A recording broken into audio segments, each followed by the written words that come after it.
Get steady now.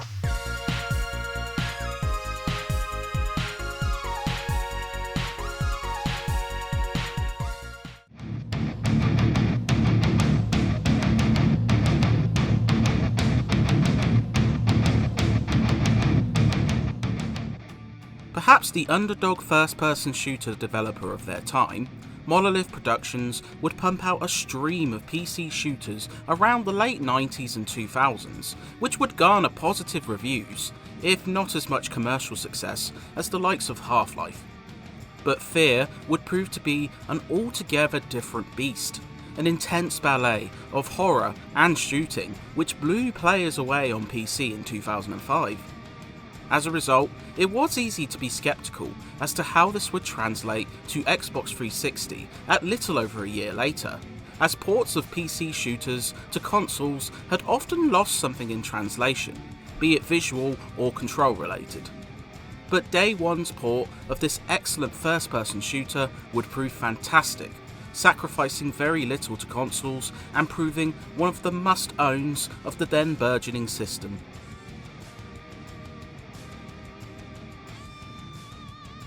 First Encounter Assault Recon concerns the titular team, as players take the control of Point Man. Possessing reflexes the likes of which no one has seen, he seems the perfect man for the job of taking down a psychic commander, Paxton Fettel, and his telepathically controlled soldiers. A simple job at an initial glance, things soon turn on their head when supernatural occurrences wipe out cooperating units, including the wiping out of operatives by a red-dressed girl that Point Man sees frequent visions of. Drip-fed through both economic cutscenes and a ton of in-game clues via intel, the story unravels at a great pace and builds into a satisfying reveal. While having a mute protagonist, likely a nod to other FPSs of the time, can lead to some stranger moments, the mix of real-world setting and paranormal activity proves utterly compelling.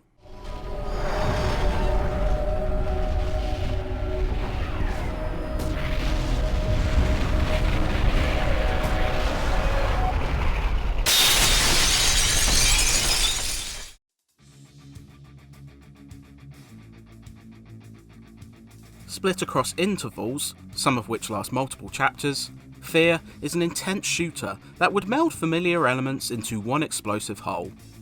While slow-mo action wasn't new at the time, Monolith would add an extra layer of detail which adds immensely to the action.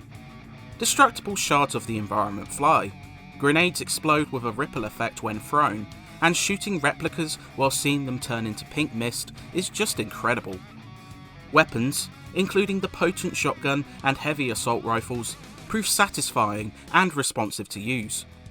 Environments feel designed to best let you use these tools, whether it's vertical challenges like enemies on higher ground, or tight corridors which leave little room for error but showcase your destructive powers. AI is a fantastic part of this one too, with capable foes that can outflank you, take cover when needed, and vary their offense to keep you on your toes. Most first-person shooters lack the intensity, dynamism, and sheer fun of F.E.A.R.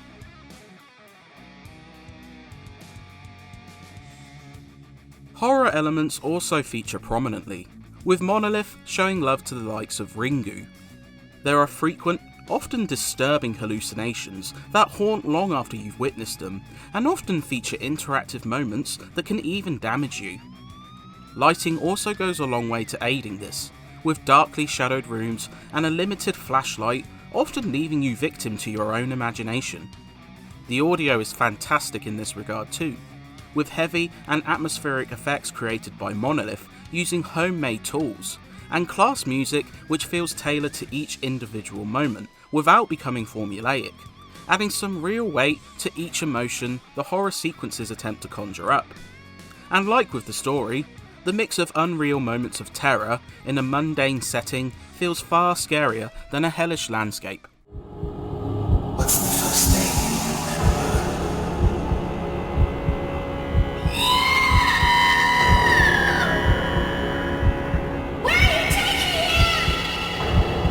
you will be a god among men.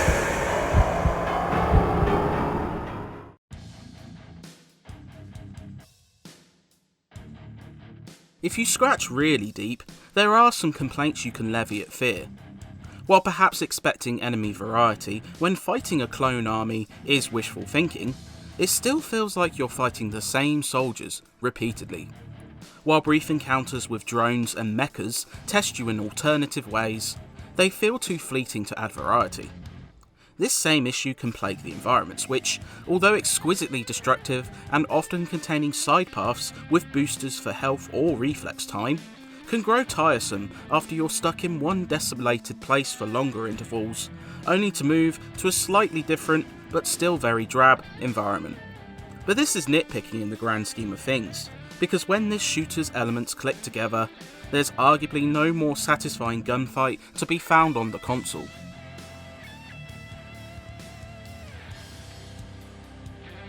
F.E.A.R. would come to Microsoft's fledgling console 12 months after the PC port, and to say it made for an impressive conversion would be an understatement.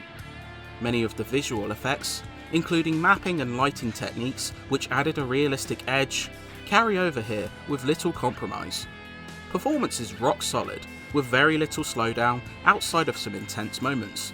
There is even some advanced lighting added to the backgrounds which ups the visuals even more.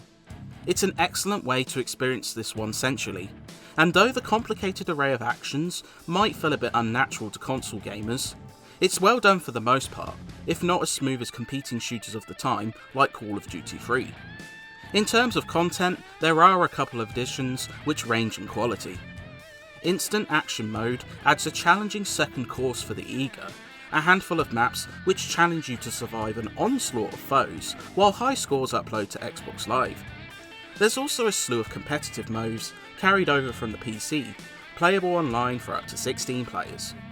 The bonus mission, a short affair revolving around the team's leader Holiday, isn't great, as the captain lacks any of the slow motion abilities of his point man counterpart.